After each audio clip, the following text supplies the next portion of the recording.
मैंने निर्मला जी को बहुत ध्यान से सुना, लेकिन मैं पहले स्पष्ट कर दूं कि मैं अर्थशास्त्री नहीं हूं।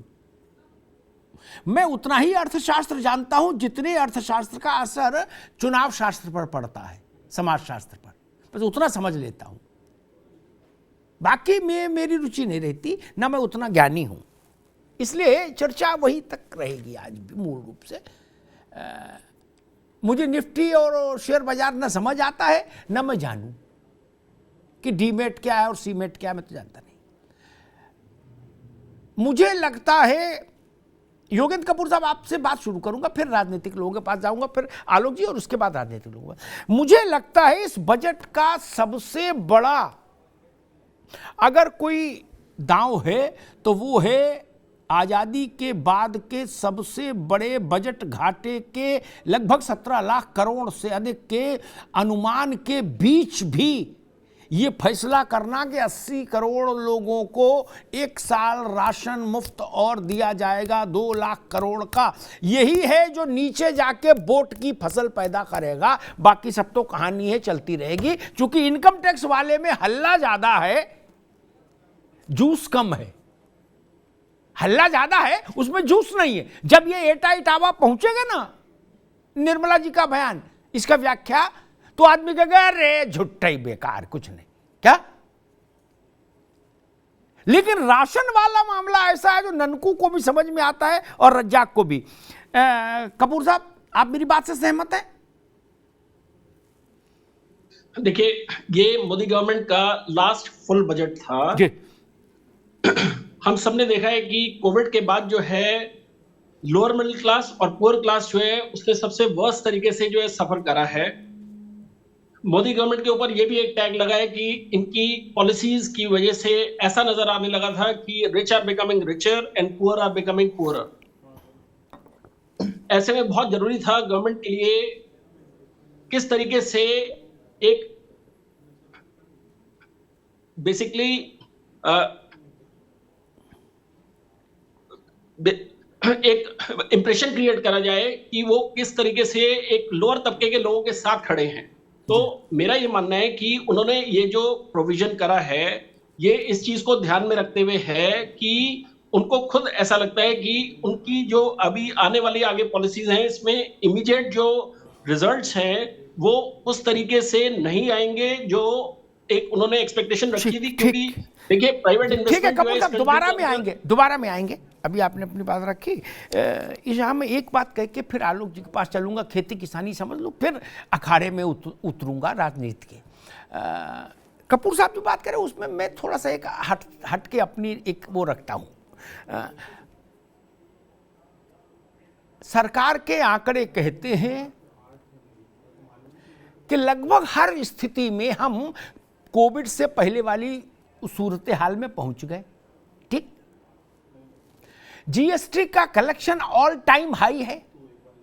समझना होगा इसको कपूर साहब, आपको खास तौर पर। राजनीतिक लोग तो जल्दी समझ लेते हैं क्योंकि वो हाथी नब्ज पे रखते हैं, दाएं बाएं घुमाते नहीं शरीर भर में।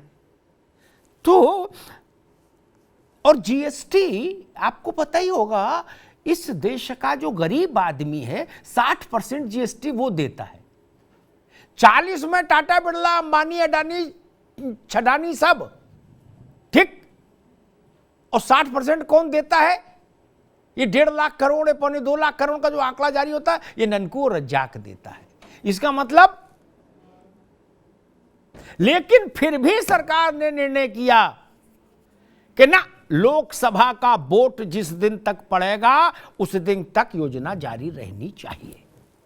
इसका मैसेज ये है बहुत शार्प, और इसका लाभ मिलेगा भाजपा को। कांग्रेस वाले कुछ चिल्लाए, सपा वाले कुछ चिल्लाए, उससे कोई फर्क नहीं पड़ेगा, ये भी जान लीजिए। क्या इसका लाभ तो मिलेगा ही मिलेगा। आखिर उन्होंने इसीलिए इतना जोखिम उठाया है कि 17 लाख करोड़ के बजट घाटे के अनुमान के बीच में यह योजना कंटिन्यू कर दी है। वर्मा जी, आलोक जी, खूब लड़ाई चली आपकी सरकार की। सरकार ने बाद में आपकी बात मान ली, 3 कानून वापस ले लिए। प्रधानमंत्री जी ने कहा कि भाई जब नहीं समझा पाए हम किसानों को तो वापस ले लेते। अब बजट आपने देखा, अब उसके बाद तो जो बजट आएगा वो लेखा अनुदान होगा। बजट तो आएगा नहीं, ठीक, फिर तो नई सरकार आएगी तभी आएगा। इस बजट में खेती, खेत, किसान, गांव कहां खड़े हैं? आपको समझ में क्या आया? देखिए अमिताभ जी, यही चीज तो मैं भी बजट में देख रहा था कि इस बजट में हमको किसान, जवान, नौजवान तो दिखा नहीं गई। आप ये बताइए, इस बजट में किसानों को बड़ी उम्मीद थी कि हमें जो केसीसी मिलती है उसके ब्याज में छूट मिलेगी। छूट तो मिली नहीं, एमएसपी की कोई बात हुई नहीं। और अगर एमएसपी की अमिताभ जी बात करें तो 21-22 के बजट में सरकार ने 2,48,000 करोड़ रुपए का प्रावधान रखा था एमएसपी के लिए, लेकिन 22-23 में जो बजट इन्होंने पेश किया है उसमें 2,37,000 करोड़ रुपए कर दिया। मतलब आप समझ लीजिए 11,000 करोड़ रुपए जो है उन्होंने कम कर दिए। तो इसका मतलब क्या है कि सरकार की मंशा ही नहीं है कि किसान की फसल एमएसपी पर खरीदी जाए। इस बजट में सहकारिता को कोई बढ़ावा नहीं दिया गया, खाद के दाम में कोई राहत नहीं दी गई, मुफ्त बिजली की बात हुई थी, मुफ्त बिजली तो छोड़ दीजिए, अभी लखनऊ में उत्तर प्रदेश में नियामक आयोग से एक प्रस्ताव गया है, हो सकता है पास भी हो गया हो, जिसमें बिजली 16 से 23% तक महंगी हो जाएगी। तो इस बजट में तो हमें कुछ... अच्छा, आपको समझ नहीं आ रहा कि भाई मामला कुछ ठीक नहीं, आपका लबुलवा भी है, ठीक है ना? दोबारा मैं आता हूं आपके पास। त्रिपाठी जी, केबी त्रिपाठी जी, प्रशांत आपके पास सबसे बाद में आऊंगा क्योंकि आपको सबके जवाब देने होंगे। त्रिपाठी जी, भाई आप मुस्कुराओ और चाहे हंसो, और चाहे खड़गे जी कुछ बोले और चाहे बोले प्रियंका जी, आप जानते हो मैं बहुत स्ट्रॉन्ग कन्विक्शन का आदमी हूं। मैं एक धारणा बनाता हूं, फिर उसको परखता हूं, गलत होता तो माफी मांगता हूं, सही होता हूं तो मुझे लगता है कि हाँ मैं देश को समझता हूं थोड़ा बहुत। मैं मानता हूं सारी कहानी एक तरफ, infrastructure, this that, artificial intelligence, blah blah, ये सब छोड़ दीजिए, इनका चुनावी राजनीति से कोई लेना देना होता नहीं, ठीक? इंफ्रास्ट्रक्चर वगैरह कुछ ना कुछ बनता ही रहता, जहां जाओ जहां निकलो कुछ ना कुछ बनता। वो कोई चुनाव की दृष्टि से अगर हम बात करें तो ये वही स्ट्रोक है जिसने उत्तर प्रदेश का चुनाव बदल दिया था। देश भर के तमाम राज्यों में वो स्थितियां पैदा हो गई और कोरोना के बीच में केंद्र का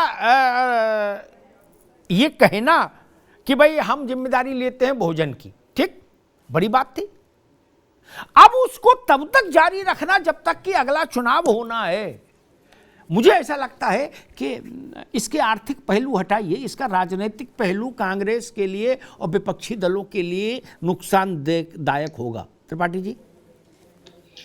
अमिताभ जी, आप बिल्कुल जैसे राजनीतिक बात कह रहे हैं उसी आधार पे कह रहा हूं कि कहां तो तय था चिरागा एक घर के लिए, कहां चिराग मयस्सर नहीं सारे शहर के लिए। ये 10वां बजट था मोदी साहब का। आप बहुत हसीन सपने लेके आए थे, रंगीन सपने लेके आए थे कि जो 70 साल में नहीं हुआ वो सब मैं कर दूंगा।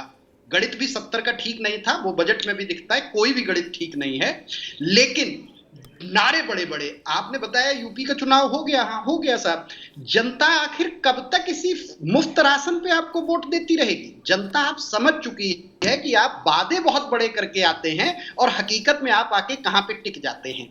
तो इस बार ये मुफ्त खाद्यान्न वाला इनका नारा और इनकी ये कोशिश सफल नहीं होगी। इसलिए मैं आपसे कह रहा हूं कि ये बजट कहीं ना कहीं भाजपा को नुकसान पहुंचाएगा और विपक्षी दलों को आसान बनाएगा। दूसरी बात जो आप बजट घाटे की कर रहे थे, ये समय बदल चुका है, सोशल मीडिया भी बहुत प्रभावी है और ऐसे में सबको पता है कि घाटा कितना बढ़ता चला जा रहा है, बैलेंस ऑफ पेमेंट की क्या स्थिति है। दूसरा एक जिक्र आपने किया था, एक बड़ा फायदा इनको होगा महिला सम्मान निधि के लिए कि 7.5%। मैं आपसे पूछता हूं भारत में कितने प्रतिशत महिलाएं जिनके पास खाते हैं और कितनी महिलाएं ऐसी हैं जिनकी बचत 2 लाख रुपए है, जो 2 लाख की एफडी करके वो 7.5% ब्याज उस पर ले लेंगी।